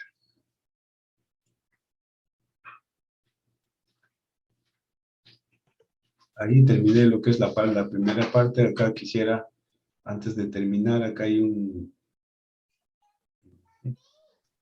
Ya, vamos a ver esta...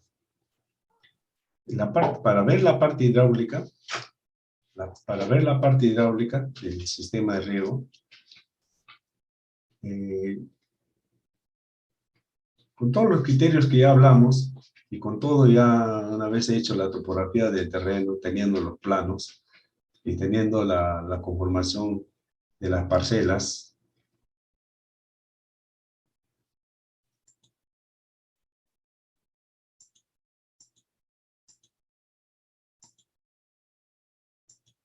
ya, ahí pueden observar un sector de riego, ¿no? Un sector de riego. Todo este es el sector, este plano es de un sector de riego, ¿no? De un área con proyecto. Entonces se puede observar desde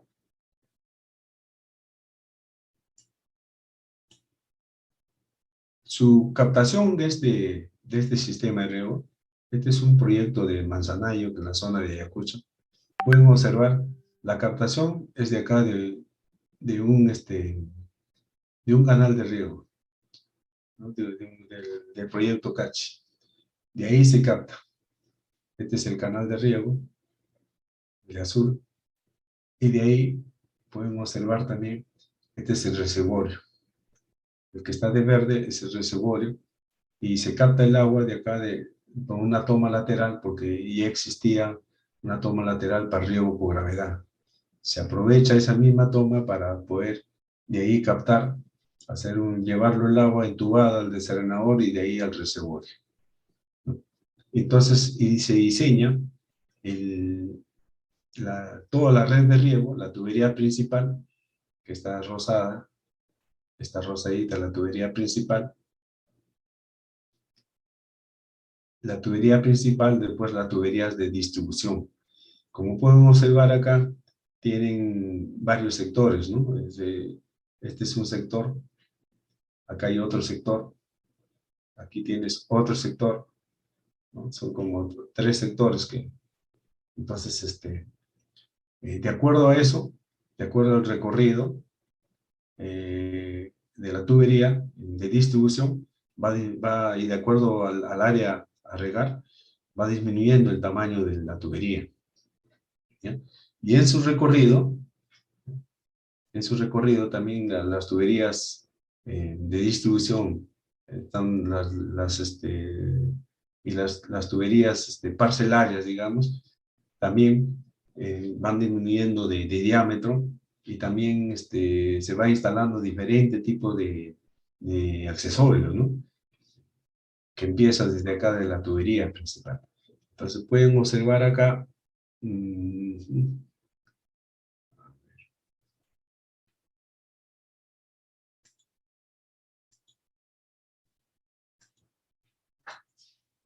ya.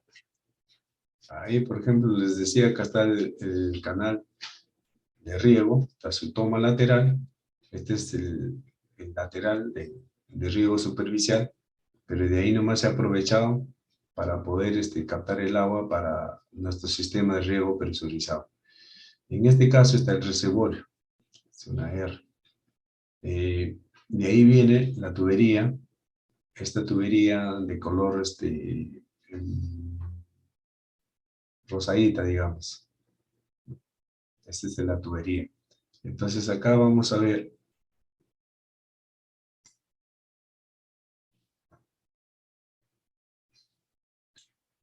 de acuerdo a este plano, por ejemplo, de acuerdo a la leyenda, tenemos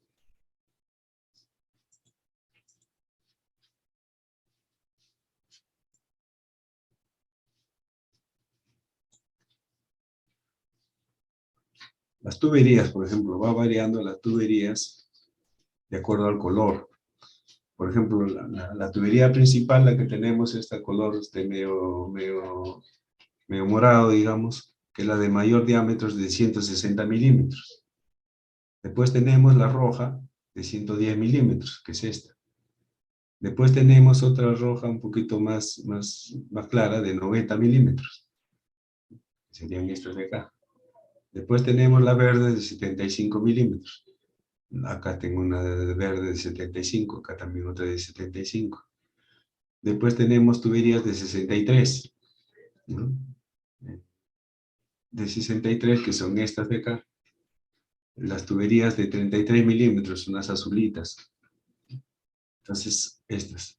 Entonces, de acuerdo al recorrido, de acuerdo al área a beneficiar, ¿no? Va disminuyendo el tamaño, el diámetro del tubo. Entonces acá pueden observar por colores, está en el plano, eh, está diferenciado, ¿no? El tipo de tubo, de qué diámetro es. Y también en el plano se puede observar la ubicación de todos los accesorios que hay, ¿no? Por ejemplo, el reservorio. El reservorio, hemos dicho, el reservorio es lo que tiene este símbolo, ¿no? Este es un trapecio invertido con la letra R. Entonces acá está, ¿eh? Reservorio.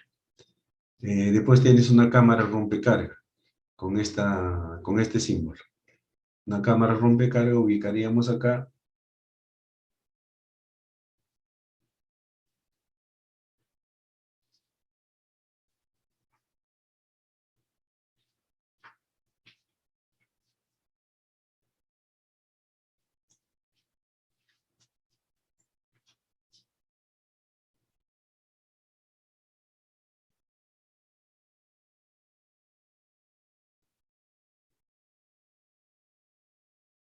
Acá hay una cámara rompecarga. Después, aquí también tenemos una cámara rompecarga en la parte baja.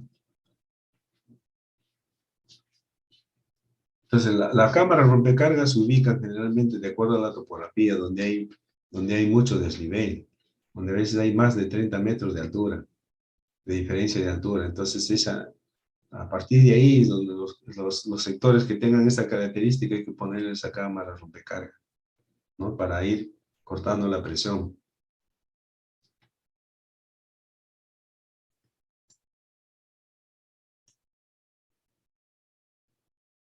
Y también se puede observar en este plano, por los diferentes colores que observan acá, por ejemplo, son las parcelas. Estas son las parcelas. En cada parcela está ya con su nombre y, y cada código está codificado, cada código es el nombre del agricultor y está el tamaño de la parcela, cuántas hectáreas tiene, ¿no? Y también el color indica el turno, ¿no? ¿Qué turno le toca? Turno 1, 2, 3, 4, 5. Entonces, también indica eso. Entonces, esto es, en este plano se puede observar todo lo que se ha diseñado en la parte hidráulica, ¿no? Tanto para el dimensionamiento de los diámetros de la tubería, como la instalación de los accesorios de riego, ¿no? Estos accesorios de riego que son, por ejemplo, ya hemos visto la cámara rompecarga, las válvulas hidráulicas, ¿no? Después otro accesorio, las válvulas hidráulicas, sector de riego, los arcos de riego, los PRBs, ¿no? Acá se ha hecho bastante, se ha instalado bastantes PRBs, ¿no? Las válvulas reguladoras de presión a nivel de parcela. A nivel de parcela también se han instalado válvulas reguladoras de presión, son válvulas hidráulicas que me permiten regular la presión, bajar la presión. Como les manifestaba, la presión de trabajo generalmente es de 2.2, por decirlo, ¿no? O 2.4. Entonces, si la presión está viniendo, no lo he controlado bien y está viniendo 3, lo regula o lo baja a 2.4, por decirlo. Entonces, pero todo eso yo tengo que ir graduándolo con el manómetro en las válvulas que corresponden. Ir graduando para tener esta presión.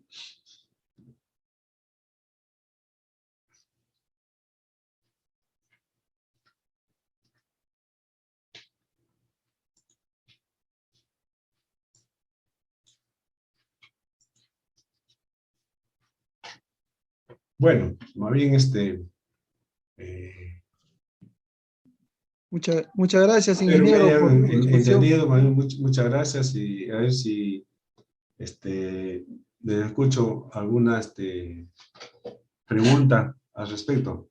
Sí, ingeniero, muchas gracias por la exposición, brillante, por cierto.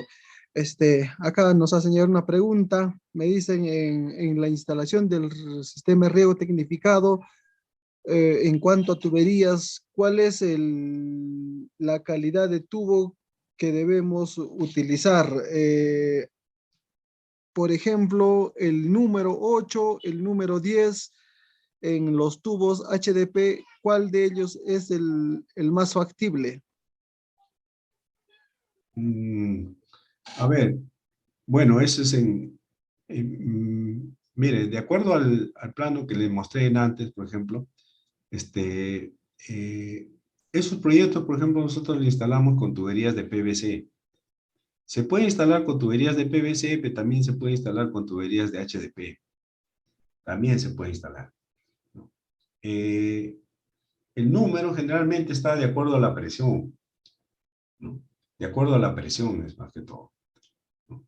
Entonces, cuando yo estoy sometido en tramos donde hay mayor presión, entonces necesito de todas maneras poner un tubo un poco más grueso, digamos, ¿no?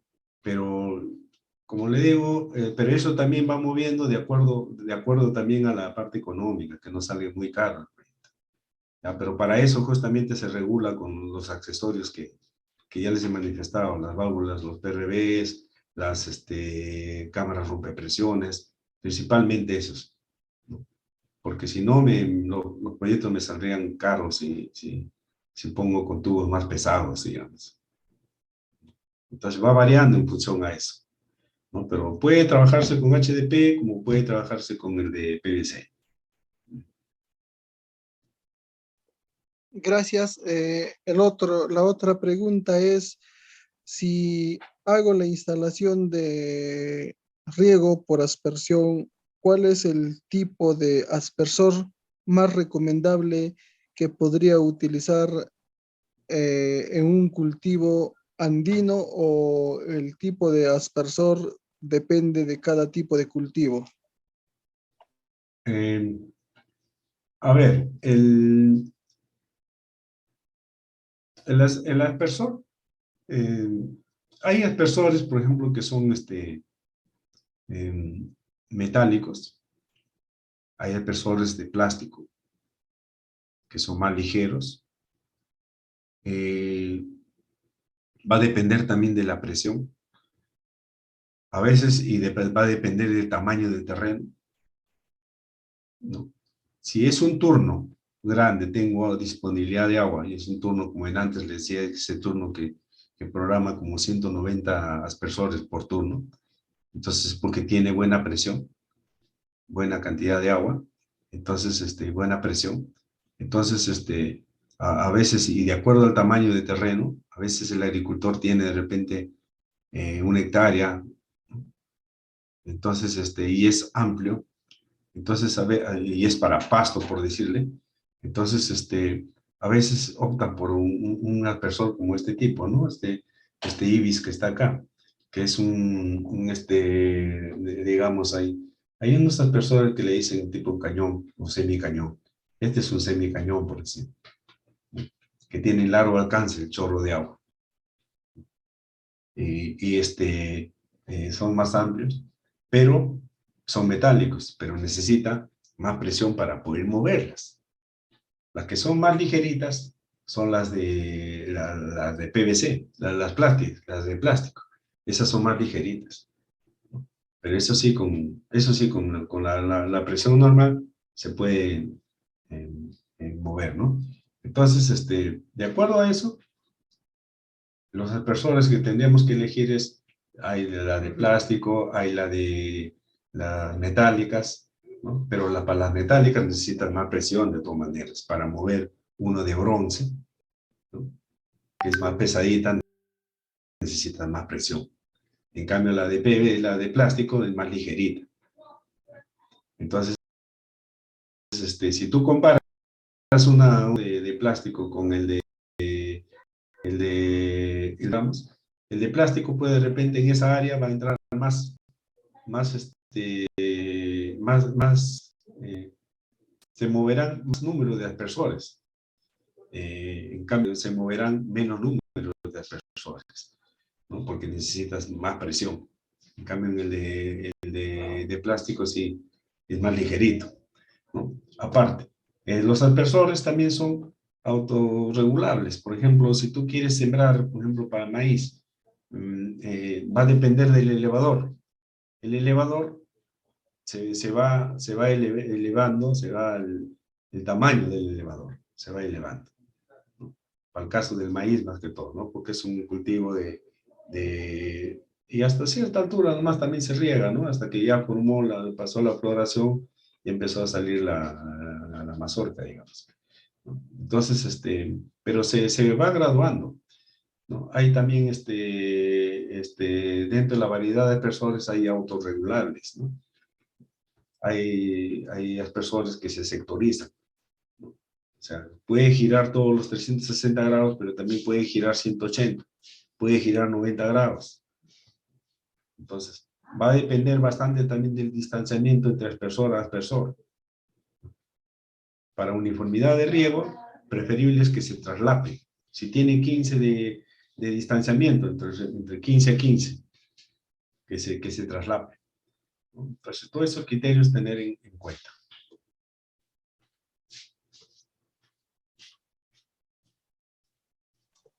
Gracias, ingeniero. Otra consulta dice, si yo tengo un campo de cultivo en la que he instalado palto, ¿qué tipo de goteros debo utilizar?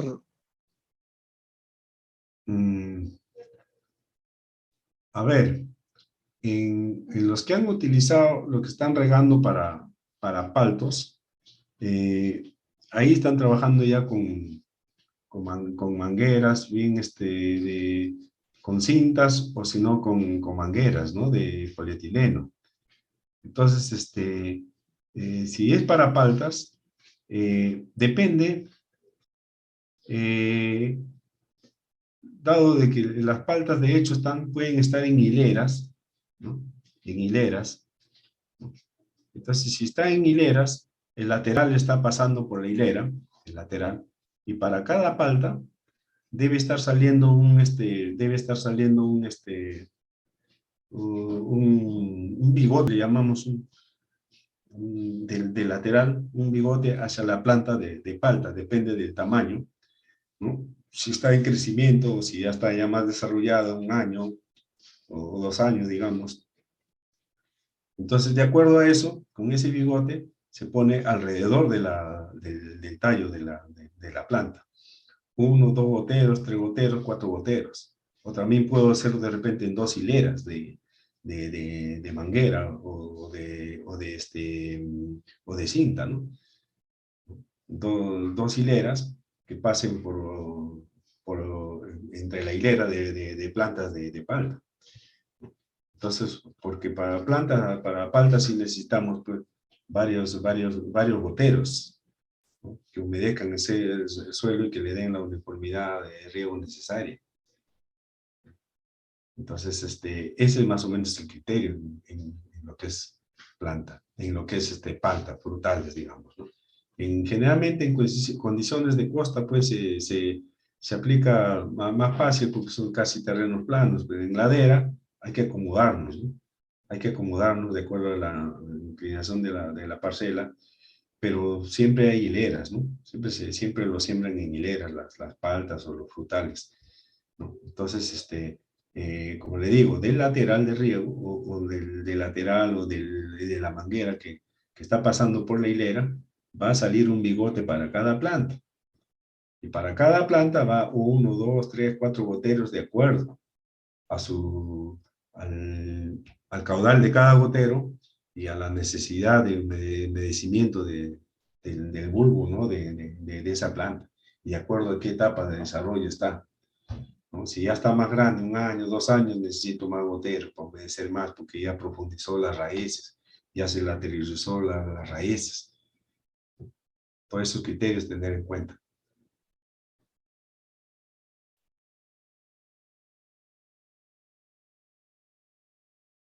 Gracias, ingeniero. Otra consulta dice, para hacer un diseño de riego en campo, ¿es necesario calcular el tipo de cultivo, la cantidad de cultivo y el tiempo de producción del cultivo, o existen fórmulas para cada cultivo, para diseñar el riego para cada cultivo? Mm, Sí, o sea, el procedimiento es casi igual para todos, para cada cultivo, donde va variando solamente, lógico, hay para calcular, hay fórmulas, ¿no? Donde uno se apoya para calcular como les estaba manifestando en todo el desarrollo de la charla, ¿no? Hay criterios que hay que tener en cuenta para poder diseñar, ¿no? Para ser precisos en cuanto a más que todo a elegir el aspersor, el tipo de aspersor, de acuerdo a la cantidad de agua que tenemos, ¿no? A la cantidad de agua y al tamaño del terreno que vamos para definir los turnos de riego. Ahí lo que interesa en un sistema de riego grande es los turnos de riego. ¿Cuánto es un turno de riego? ¿Cuántas horas me va a durar? De 3 horas, ¿no? Por decir, ¿qué tamaño de ese turno? ¿Qué tamaño? ¿De 1 hectárea? ¿De 2 hectáreas? ¿Cuántos aspersores? Entonces, de acuerdo a eso, ya uno tiene ya todo un procedimiento, ¿no? Hidráulico para calcular eso. Pero el factor principal siempre es el caudal, conocer cuánto de agua tengo, cuánto de agua está saliendo del reservorio, principalmente. Ese es el criterio que se debe eh, tener en cuenta. Em, Después, como le digo, el cálculo es igual, ¿no? Los datos nomás se va adecuando de acuerdo a las características de cada cultivo, ¿no? Porque en cada cultivo, por ejemplo, va variando, pues los distanciamientos entre plantas son diferentes. Hay cultivos, por ejemplo, de la papa, hortalizas, sus distanciamientos son diferentes, del maíz también. El distanciamiento entre plantas, distanciamiento entre surcos, ¿no? O borrilera, distanciamiento entre los laterales son diferentes. Esos son los criterios que van haciendo cambiar, ¿no? El cálculo, ¿no? Porque eso y después, de hecho, cada planta tiene una lámina de riego necesaria, ¿no? Una lámina de riego que depende de la profundidad de raíces. Entonces, a eso es lo que tenemos que cuando diseñamos, buscar llegar a esa profundidad de raíces, humedecer de acuerdo a su profundidad de raíces. Y cada planta es diferente a la profundidad de raíces. Y de acuerdo también al tipo de suelo, si es suelo arcilloso, si es suelo arenoso, si es suelo franco-arenoso, ¿no? Entonces, todos esos criterios se tienen en cuenta para poder diseñar, ¿no? Muchas gracias, ingeniero. Una vez más, le damos infinitas gracias a nombre del Centro de Innovación y Asistencia Agraria, Campo Verde, a nombre de cada uno de los participantes que esta noche están escuchando. Muchísimas gracias, ingeniero. Ya será en una próxima oportunidad que estaremos seguramente hablando de los quehaceres del sector agrario, que es bastante amplio. Infinitas gracias, ingeniero. Muy bien, gracias a ustedes.